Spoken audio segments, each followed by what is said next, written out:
Welcome everybody to another episode of the Will and Rock MMA podcast. What's going on, everybody? We got some UFC news that we want to jump straight into. Some of them are news, some of them are fights that have happened. Also, we got some rumors as well. Let's just talk about the legend Anderson Silva versus Israel Adesanya. Yeah. There was people who were criticizing. I know we got some comments on the post saying that they felt like I did feel there was too much level of respect between both. And I kind of expected that just because they're both stand-up fighters. I did not see Adesanya trying to take Anderson Silva down. And because Anderson Silva is a black belt in Brazilian Jiu-Jitsu, I thought to myself, maybe Anderson Silva could take him down. But what Anderson Silva is looking to do right now is set like a legacy for himself. He's not planning on taking any fights to the ground. He's amazing on the stand-up game. We're talking about a 43-year-old, what people consider to be weathered down. He looked amazing for a 43-year-old. For a 43-year-old, yes. Let's make that clear. But as we realize is that Israel Adesanya is Anderson Silva 2.0 right now, and there's no turning back right now. I will say this: Adesanya showed way too much respect to Anderson Silva. I think there was plenty of times where he could have knocked him out, almost like that Chris Weidman Anderson Silva situation happened, where he was mocking him and he got clipped. Yeah. I think Adesanya could have pulled that off. However, showing too much respect for someone like that is not going to help you in the octagon with a hungrier, younger fighter. Yeah. And the thing about Adesanya right now is that everybody wants a piece of him right now. Mm-hmm. Chris Weidman called him out, which I think would be a great fight. You also had, who was the other? Kevin Gastelum called him out. Mm-hmm. So there's people out there who really want to take this guy seriously. And if Adesanya is going to bring that same style like he did with Anderson Silva, he's going to get hurt or he's going to lose in decision. Yeah. So that was my biggest fear going behind it. I do agree with you. I think Anderson Silva looked really good. I think if he would have fought somebody either a little bit less competition, it would have made for an amazing fight. I thought at some point you saw Anderson Silva taking a couple of risks and really digging in and trying to reach him with that right hand, which looked pretty scary. It was such a good show at the end of the day. I enjoyed the fight. I believe it would have gone to 5 rounds. Adesanya would have probably knocked him out at that point, but it was perfect for Anderson Silva, the 3 round. He didn't leave, he didn't lose. Although he kind of got outclassed, I believe that he put up a great fight, and I'm actually looking forward to seeing him fight. I guess what I was putting him next. After seeing him the last fight and going, oh man, I don't want to really see him, and then coming here and watching him fight, we're like, oh man, maybe he still has a little bit of juice left to give us and entertain us. All right, that's that. Another rumored fight. There's no specific date set on this. Conor McGregor versus Donald Cerrone. Yeah, well, this has been rumored ever since Donald Cerrone took the young Hernandez out in the way he did it. And the way he took him out. He called out Conor McGregor. Conor McGregor went on Twitter and Instagram saying, listen, I'm down to fight. Let's make it happen.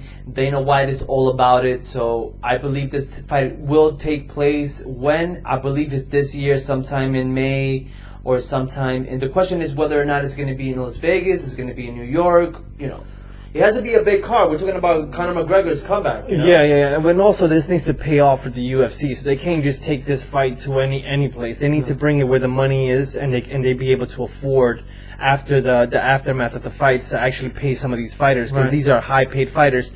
So that needs to be taken into consideration. One thing to throw it off the loop, by the way, love the concept of putting McGregor versus Cerrone. I think it's a fight made in heaven. It's a stand-up fight made in heaven. I feel really bad for either fighter. I feel Cerrone will not be able to knock out McGregor, but McGregor will be able to knock out Cerrone. However, I do believe that Donald Cerrone will submit Conor McGregor if the fight goes to the ground. So this is what makes it such an intriguing fight. You got 2 great stand-up fighters who could outscore anybody at any given time, knock out anybody at any given time. But who has the upper hand? Yeah, and Cerrone has the upper hand with the jiu-jitsu. For sure he does. And it's been said that it's supposed to be for the interim title, so there's something else that we should definitely add into that. That's true, because that puts more into that fight. It makes it, okay, well, at least we know these guys are going to jump right into the mix, because Conor McGregor cannot be standing out every 6 months. I mean, that time span is just way too long. I agree. Just to throw a very quick loop, because we got other things to talk about. The ideal fight, man, I just thought about this right now. Think about this. and this is something that Conor called out. Conor versus Nate Part 2, Anderson Silva versus Nick Diaz Part 2. Yeah. Bring that shit to Brazil, bro. Yeah. Tell me that shit wouldn't be amazing. That would be a tremendous fight. I thought of it when he called it out. I was like, man, that would be the ideal situation. But according to that, you bring out the brothers and you bring out the two legends of the sport. What else how do you much? say? I don't know if Brazil could afford that card. You know what I mean? But I will say that Nick is considered done. He's completely considered retirement. He said he don't want to hurt nobody else. He just wants to party, which is pretty insane for him to say. All right, moving on. We got Holly Holmes versus Amanda Nunez. Now, the Holly Holmes versus Amanda Nunez fight is not official. They're both verbally agreed to want to fight each other. I think this fight makes a lot more sense for Holly Holmes than it does for Amanda Nunez. However, Amanda Nunez knocks out Holly Holmes. She's literally beaten every single women's champion. And that's what the biggest stakes are in here. So, who really has the upper hand in this fight? You have more of a composed fighter in Holly Holmes, but then you got more of a power puncher accuracy in Amanda Nunez. This another fight that's made in heaven. I believe is an easier fight for Amanda Nunez than it was Chris Cyborg. But I guess we'll talk. You know why I can't say that? Because the thing about that fight between Amanda Nunez versus Cyborg is that Cyborg fought the way she fights everybody, and she doesn't realize that no one has the power of Amanda Nunez. The difference between that and an official boxer, somebody who knows about space and range, is Holly Holmes. That's the biggest difference. I don't think the fight will end as quick as it did with the Cyborg fight. I don't agree. Or the Ronda Rousey fight. How did Amanda Nunez perform versus Shinchenko? Although Shinchenko, they both went up, and some people even say Shinchenko won the fight. I had Shinchenko winning the fight. Yeah, I agree with you. I believe that we're talking about a Holly Holm who's, although she's a decorated fighter, stand-up fighter, she was a former Olympian champion boxer. I believe that Holly Holm Amanda Nunez has the upper hand when it comes down to those hands, because her hands are heavy, man. And I do smell a knockout, but I never said that that's not going to happen. Or I'm just saying that it's a better matchup for Holly Holmes than Cyborg was. That's what I'm saying. All right. And then the fight that has been rescheduled for ESPN 3, April 27, in Miami is Glover Teixeira versus Ian Kobala, which I think is bound to happen. And I'm actually glad that Glover came back in a quick turnaround and is willing to take this fight such an early. I mean, it makes sense. He submits Robertson in the first round. Get back in the horse. You're an older fighter. Your recovery time might take longer only if you got punished. He did not suffer any damages. Get back into the octagon, and what better way to go back into the fight that you originally were supposed to have, that you originally had trained for. All this means is that you have extra time to train for your opponent, which could make it a better fight if you ask me. Yeah, no, I totally agree with you. All right, we're set with that. UFC on ESPN 1 happening this Sunday, which I must say, very well put together. This is taking place in Phoenix, Arizona, if I'm not mistaken. I believe so. All right, first fight, we have Andre Philly versus Myers Jury. This is gonna be a banger. Do not sleep on this fight. This is the perfect fight to start off this ESPN. Who do I have for this fight? I believe I'm gonna go ahead and go for Philly. I think Philly has he's been showing better stand-up game than has Myles Jury. Myles Jury hasn't fought in a while. We haven't really seen how he's been fighting, but we have seen Philly. Although he lost his last fight, I believe Philly has the upper hand, and I have Philly knocking him out the second round. I got Myles Jury just to go completely against you. I think I by the way, I completely agree 100% that this is the fight that you want to start off an event with. Mm-hmm. This specific fight could be the first fight to any pay-per-view event. I feel up-and-coming guys, extremely hungry. No. That you could tell the UFC is really giving a quick push to Philly, because Philly should not be. I don't think Philly should be fighting here after his last loss. He has a good name. But at the end of the day, he's made a name for himself. He's known to be that fighter. So I'm picking Myles Jury, not because I feel like Jury could actually win the fight. I'm trying to go against you. Next fight, we got Brandon Badahara versus Vicente Luque. Yeah. I'll be honest with you right off the bat. I'm not aware of these two fighters. I haven't seen them fight. Badahara is actually the Colombian fighter who I'm really impressed with. Oh, was that the guy that ended up beating Sage Norcutt? Yeah. Yeah. Oh, okay. Brian, he's a strong fighter. He's one of these guys, and keep in mind that he's fighting the second fight in this card, who's really coming and putting things together. But his stand-up game and his speed and accuracy has been such on point that the UFC is really giving a push for this guy.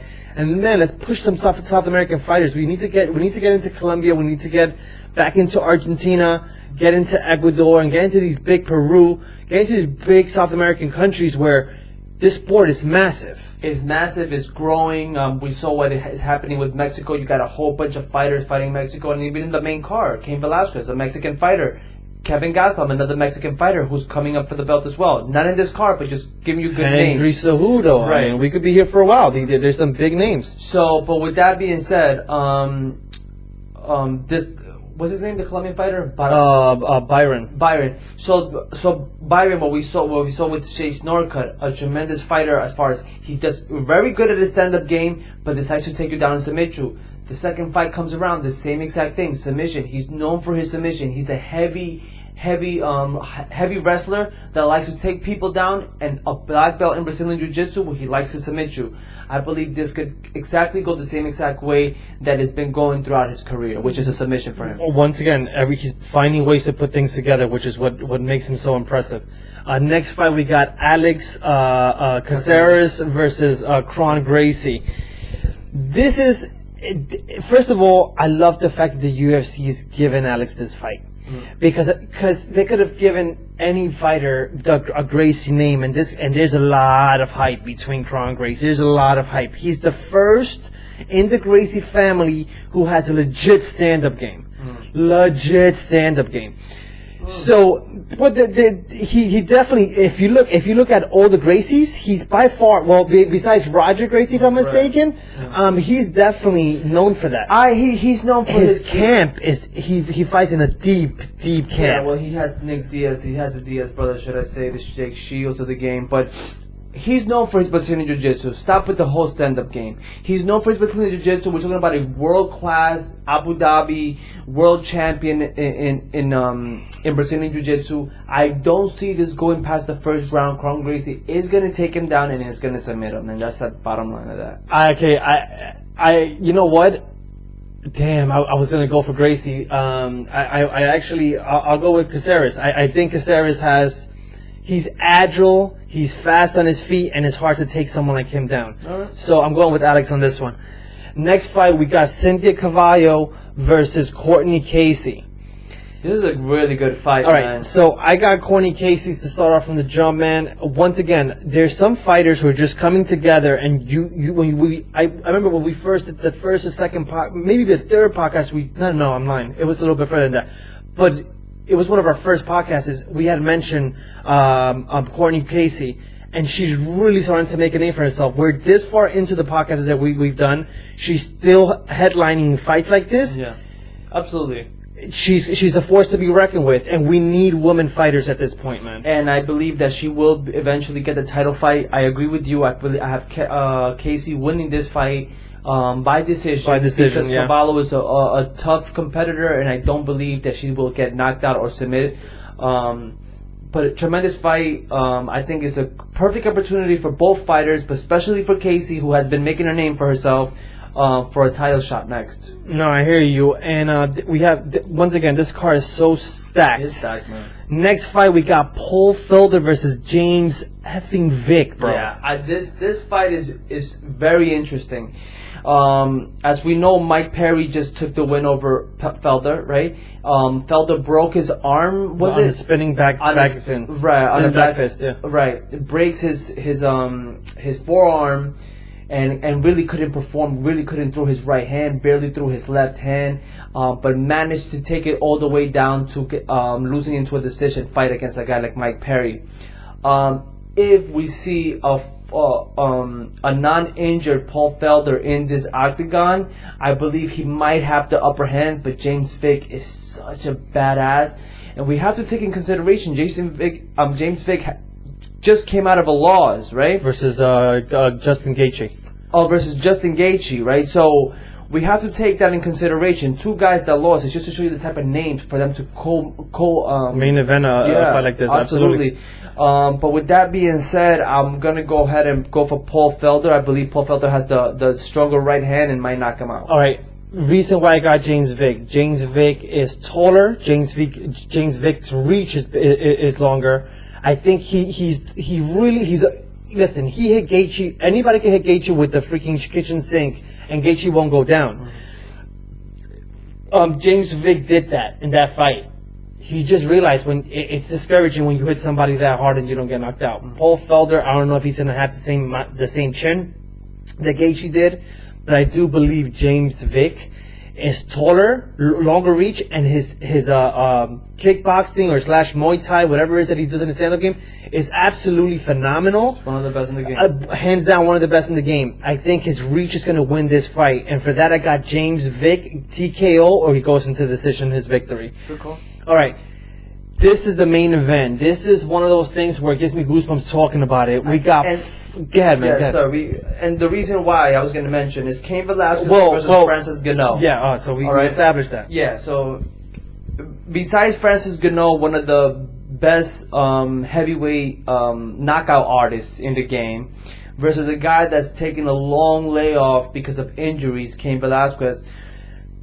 Cain Velasquez goes down as one of the... If he retires today, he goes down as one of the best heavyweight champions to ever grace the octagon, or the best ever to ever grace the octagon.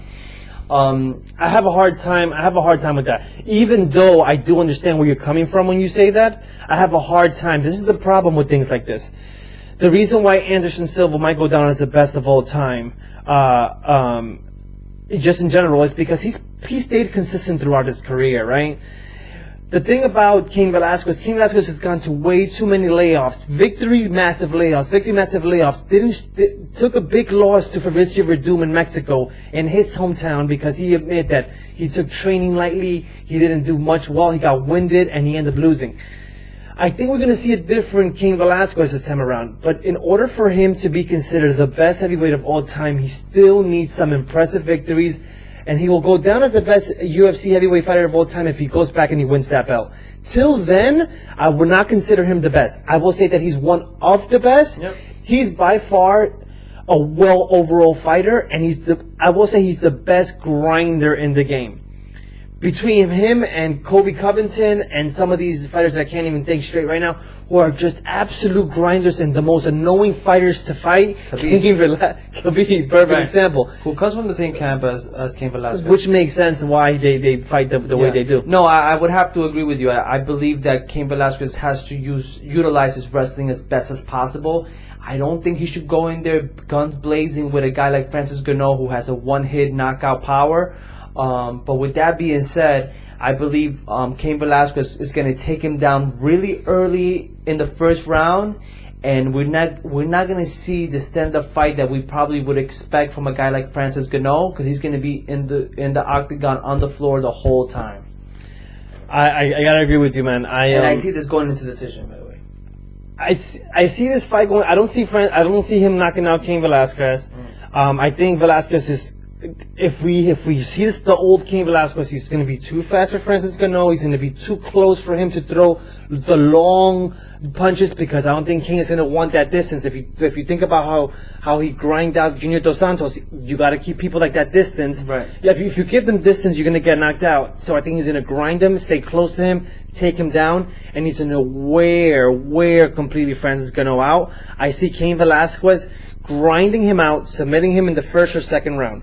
Whoa. Yes. Remember what I told you, because one thing about Francis, and not unless he's training this intensively, is his ground game. And he needs to know what to do to get out of that ground game. And you fight with fucking Cain Velasquez, and granted, if Cain Velasquez comes back 100%, he's not losing this fight. Oh no, without a doubt, he's not losing. He's not losing this fight. If he comes 100%, he will win. For sure, 100%. Alright guys, this was a good one. Yeah, anything else? It's been a while. No, we'll catch you guys next week. And we out. Peace, guys.